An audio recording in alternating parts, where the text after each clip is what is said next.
Right everyone, it is Finn here, welcome back to another video where today we'll be previewing the game between Manchester United and Crystal Palace, and of course it is a big one ladies and gentlemen, because it will be Ralf Rangnick's first game in charge of the Red Devils of Manchester United. It is going to be a huge one. Now of course I haven't done previews for games for a very long time on this channel.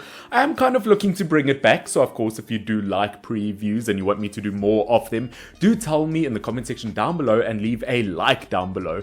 But of course we'll be talking about every aspect that you can think of for this game. We'll be looking at what I believe is United's strongest starting lineup for this game, what I believe Crystal Palace's strongest lineup is for this game. I'll be giving you a prediction. Obviously I'll kind of be looking at some stats and we'll be looking at what players are injured, all of that kind of stuff. And as I said, this is a big one for Manchester United. Obviously Michael Carrick has just stepped down as the coach for Manchester United after 15 years as a player, coach, manager, all of that. He is leaving Manchester United. Obviously I would like to thank him for his service, but obviously Ralf Rangnick, the interim manager until the end of the season, this could be huge. Obviously a manager who has received a lot of praise from various different top managers, such as the likes of Thomas Tuchel, Jurgen Klopp, Pep Guardiola, all of those kinds of managers. But can he do it in the Premier League? Can he do it for Manchester United? That's kind of what we're going to be looking at in today's video.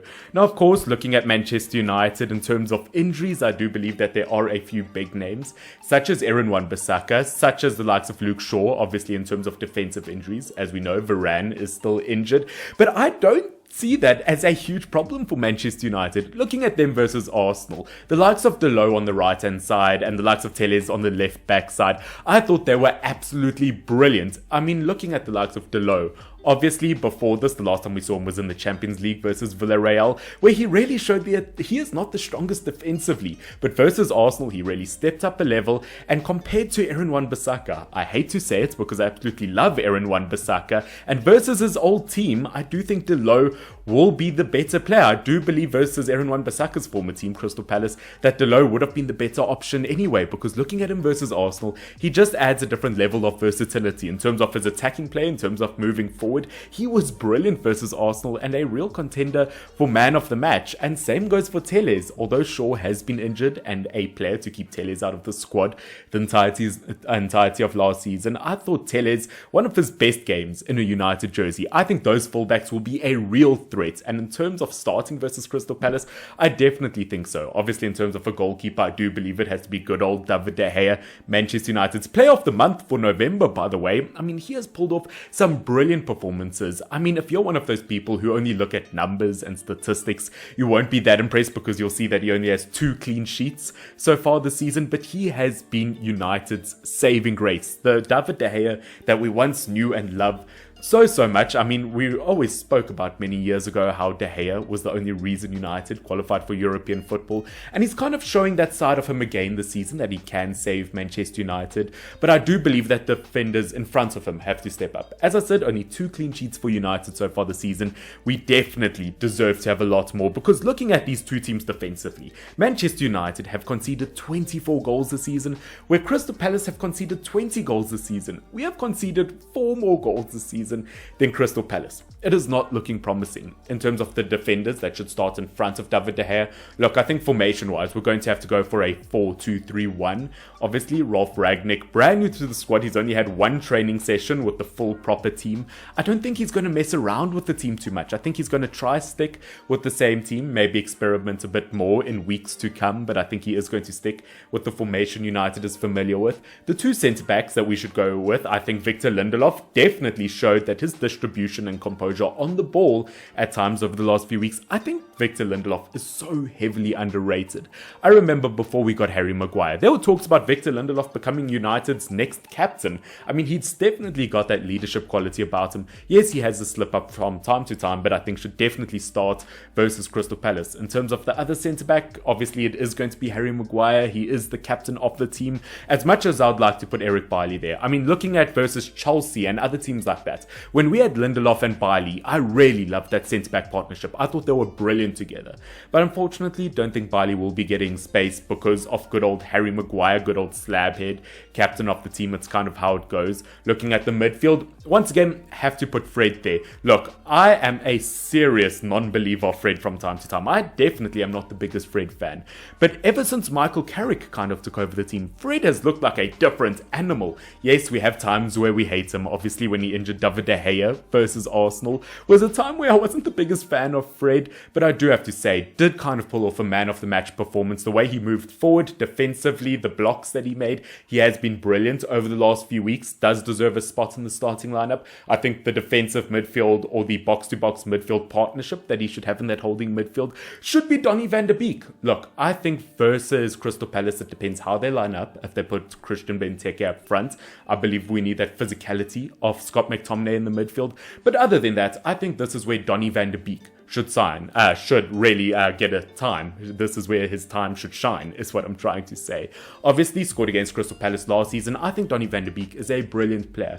And obviously, come December time, we have a Premier League game or a game to play every 3 to 4 days. You are going to need to rest your players. Therefore, we can't play the same players week in, week out, or game in, game out. I believe that we should give Donny van der Beek a chance. Obviously, in terms of his creative ability, we've seen over the last few weeks how brilliant he can be. So I do believe United should start Donny van der Beek next to Fred. In terms of the attacking midfield position, once again, going to have to go for Bruno Fernandez. I'd love to see Jesse Lingard get some game time, but it is going to have to be Bruno Fernandez. Look, over the last few weeks, I don't think he's been that brilliant versus Arsenal. I've heard a lot of people really praise the kind of chances he created or the balls and opportunities that he lobbed into the box. I might get a lot of hate and criticism for this, but I do feel like lots of those passes were hopeless and I didn't really feel like there was much direction to them. That could just be me. But at the end of the day, Bruno Fernandes, as we know, brilliant player, was Manchester United's top goal scorer and assist maker last season, and obviously that says something. You cannot forget stats like that. Has scored 5 goals this season, hasn't quite been there on the assist front, but I think once again, his midfield maestro ability can make a difference in a game like this. In terms of the attack United should start with, obviously on the left wing side, I believe Marcus Rashford could be a real game changer for United. Obviously has struggled with injuries, is kind of crawling back from injuries, has scored 2 goals since coming back from injury. I don't know, I think on his day can be a brilliant player, can really be a headache for defense, whoever the opponent is. And once again, I think his delivery into the box, his trickery, his mastery could play a huge role versus a Crystal Palace team that has a lot of injuries in defense. I think Marcus Rashford could make the difference. Obviously on the right wing side, I'm going to go for Jadon Sancho. Has been brilliant over the last few weeks. Wasn't an absolute shining star versus Arsenal, but once again did create some valuable moments in my opinion. And obviously in the striker position, obviously Cristiano Ronaldo, we would all love to see him play. Scored his 801st goal, but there are talks about him possibly not playing in this game as he did get injured towards the end of the previous game versus Arsenal. Saying that, we cannot forget Cristiano Ronaldo. Yes, as much as you think of him as the GOAT, the greatest of all time, he can do absolutely anything.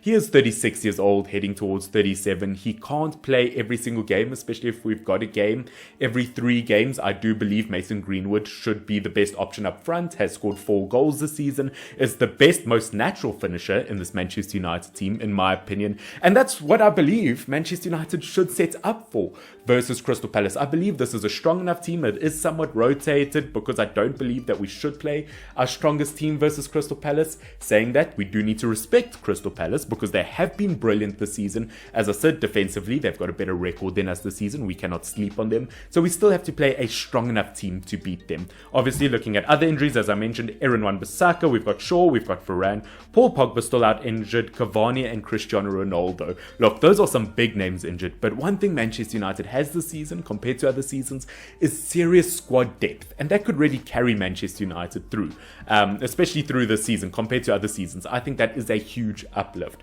Looking at Crystal Palace though, as I said, we cannot sleep on a team like that. I mean, they are 7th in the Premier League in terms of goals scored. Manchester United is only 5th. Crystal Palace, definitely not a team to sleep on this season. They have gotten some valuable points, including a 2-0 win versus Manchester City. I don't think we should sleep on Crystal Palace. I do believe their downfall though will be the fact that they they've got some major injuries. I think one of the biggest injuries we can mention is the likes of Ward in their right back position. Has played right back in majority of Crystal Palace's games so far this season. So to have him out is a huge loss. In fact, he's not even out with injury. He's out due to suspension because he's already gotten 5 yellow cards so far this season. So that will be a huge blow for the Eagles. Along with that, obviously Anderson is out, and there are talks about McCarthy being out in the midfield. I think injuries like that and suspensions like that could cost Crystal Palace. But saying that, I still think they have a brilliant team. In their goalkeeper position, one of the most underrated goalkeepers in the Premier League, another Spanish goalkeeper in the likes of Gaita. We've seen some brilliant moments for him, 4 clean sheets, 2 more than David De Gea and Manchester United. Once again, on his day, can be a brilliant goalkeeper, especially considering maybe the quality of defence in front of him isn't as impressive as Manchester United's. I mean, looking at the defence in front of him, we've got the likes of Mitchell, the young left back. I think he's been brilliant over the last season or two, really breaking into the first team and really proving that maybe he's got the makings of a really good left back one day. I think he's done a brilliant job for the club. In the right back position, as I said, we don't have the likes of Ward. This is a huge loss. Obviously, I don't think the likes of Kelly has had much game time, so that is also, once again, it's a really tricky scenario for Crystal Palace. Once again, I'm not a Crystal Palace fan. I'm a Manchester United fan, so I watch United on a very regular basis, where I don't watch Crystal Palace week in, week out. I don't know if there are any Crystal Palace fans watching this. If so, tell me who you believe should start in the right back position, because I think you would have a better understanding than me. But I've gone for the likes of Nathaniel Klein. Hasn't played it all the season. Once again, that is a major worry. From my knowledge, he is fit. He has been on the bench in recent weeks. Once again, I really find that as a struggle area for Crystal Palace, especially since the likes of Aaron Wan-Bissaka left a few seasons ago, one of their biggest players to leave. I mean, looking at Crystal Palace, it is an amazing thing that they've lost so many great players over the last few years. They've lost Townsend, Aaron Wan-Bissaka, Mandanda, players like that, but this season seems to be one of the best they've had in a very long time, crawling into the top 10. I mean, it is one of those teams where in the beginning of the season, many people didn't expect much. They thought they would be in a relegation battle, but Crystal Palace have really taken their opportunities. And yeah, as I said, defensively doing better than Manchester United, and that could be a serious worry. As I said, I do feel like Nathaniel Klein is maybe the best right back option. In terms of the centre backs, I've gone for the likes of Gaihi. I think that's how you pronounce his name. Unfortunately, Crystal Palace in their previous game did lose 1-0 to Leeds United, although Crystal Palace by far were the better team. They just unfortunately didn't quite take their chances. There was the missed Christian Benteke header, and obviously it was down to a 94th minute penalty due to a Gaihi really stupid, really idiotic handball, but that's always bound to happen in football. I mean, it's just one of those things, you can't really do anything about it, although it was really weird positioning. But Guy here has been a really fantastic centre-back for Crystal Palace so far this season, and is almost guaranteed a spot in their starting 11 for a game like this. In terms of the other centre-back, once again, Anderson is injured. I've gone for the likes of Tompkins. Once again, not an incredibly strong Crystal Palace team in terms of their defence, but could still do the job. Now, as you guys will realise, I've got the entire Crystal Palace team kind of on the screen at the moment, as opposed to United, where I kind of did position by position by position, just because I don't feel like I know as much about Crystal Palace maybe as Manchester United. So I've kind of just put a team there because, once again, I just don't feel like I know the team maybe as well as Crystal Palace fans, which, by the way, as I said, if you are a Crystal Palace fan and you think I'm saying anything wrong about your team in terms of who should play versus United, let me know down below. In terms of the midfielders, once again, I feel like guaranteed has to be the likes of England international Conor Gallagher. I mean, this kid is absolutely insane. He might be the turning point for Crystal Palace. 4 goals and 3 assists. In terms of creating chances, he has been brilliant. He is so valuable to this Crystal Palace team and definitely deserves credit. He will go down as Crystal Palace's player of the season. And I know that's a bold statement to say, only like a third of the way into the season, but he has been brilliant. In terms of the defensive position, I've gone for the likes of Koyata. Once again, has kind of moved higher up the pitch the more seasons go on, from a centre-back to a defensive midfielder. Once again, can do a solid job, is very big, very physical, and when it comes to headers in the box, might be a very valuable player. Once again, we haven't seen too much from Milinkovic, the captain of Crystal Palace. We haven't seen too much of him this season. He has gotten a fair amount of game time, but in terms of Koyata, he has, of course, been Crystal Palace's main man in that holding defensive position, and I think that's probably the correct decision versus Manchester United. Now it's when I come to the the third midfield position that I kind of had a few problems. Obviously, we've got the likes of Eze, he's always a good example. Elise, once again, he's been brilliant this season, kind of breaking into the first team. But I am going to go for the likes of Schlip. Once again, on his day, can be a brilliant player, the former Leicester City midfielder / winger. I do feel like on his day, can be a brilliant player, hasn't gotten too many starts so far this Premier League season, but you know what, after his previous performance, I believe he can slowly crawl in there. Moving on to Crystal Palace's front three, once again, really weird, because I wouldn't necessarily say that Crystal Palace have brilliant wingers at the moment. They've got brilliant strikers, and they kind of play them in winger positions. Obviously, on the left wing side, it has to be Crystal Palace's all-time top goal scorer in the Premier League, Wilfried Zaha, who just broke the 50 mark recently. He scored 4 so far this season, started off very strong, has slowly kind of degressed, I guess, or he's kind of slowed down a tiny bit is what I'm trying to say. I think Zaha is a brilliant player. We've seen him playing an attacking midfield position, a false 9 striker, winger position, a very versatile player. Once again, kind of a no-brainer. He will play in a game like this versus his former club, Manchester United. I think he will probably start in the left wing side as opposed to a striker position, because I believe the striker will be the likes of Odsonne Edouard. I think he has been a brilliant signing from Celtic. Once again, has only scored 3 goals so far this season, but they have been massive goals. I think he is a brilliant player at the end of the day, and as we've kind of seen as the season has gone on, that towards the later stages of the game he ends up getting substituted off and Zaha moved to a more central position. But nevertheless, I think Edouard is a brilliant striker and can only have a promising future at Crystal Palace. Still very young. In terms of the right winger, I've gone for the likes of Ayew. Once again, kind of a tricky one, because I wouldn't say, in my opinion, I believe there are already brilliant right winger options at Crystal Palace at the moment. Obviously, we do have the likes of Eze, who is a brilliant option. He's just come back from injury, so still kind of easing into the team. But Ayew with his pace can be so incredibly dangerous. We saw that versus Leeds United. I thought that there was a penalty shout option, that maybe Crystal Palace could have won a penalty when Ayew kind of got fouled in the box, but that didn't end up happening. But regardless of that, I remember 2-3 years ago how dangerous Ayew was versus Manchester United, and has always been a player who can be a threat to Manchester United. Obviously, once again, Crystal Palace, I think this year have a brilliant squad, and I haven't even mentioned players, for example, like the likes of Will Hughes, who moved from Watford to Crystal Palace. When he has played for Crystal Palace, in my opinion, especially set pieces, he has looked brilliant. But once again, I'm going to have to see a tiny bit more of him before I really decide to put him in the first team. But looking at these two teams, Manchester United versus Crystal Palace, I don't think that many people at the moment, from what I've seen online, think that Crystal Palace are going to win this one. I've seen majority of people think that Manchester United are going to win this one, which I think rightfully so. Manchester United have a brand new manager, once again, that could take some time to warm into, but it is a highly recognized manager, apparently. Once again, I haven't seen too much of him, but I've heard really good things from top managers from around the world. So, you know what? I'm kind of going to trust their opinions and thoughts on it. But once again, Manchester United, although they have injuries, they should have the strongest squad. And in terms of a prediction, I'm going to put forward a 2-1 towards Manchester United. As I said, they have been struggling in terms of clean sheets, and Crystal Palace this season have been deadly. Manchester United versus Crystal Palace, in the last 4 meetings between these two teams, Crystal Palace have only lost once. United cannot sleep on this team. Looking at Manchester United, otherwise, they have conceded goals in their last 15 home games. Once again, really not statistics that are in Manchester United's favour. It's going to be a very tricky game for the Red Devils. But as I said, I think it could potentially go either way, but Manchester United should be the favourites in this one.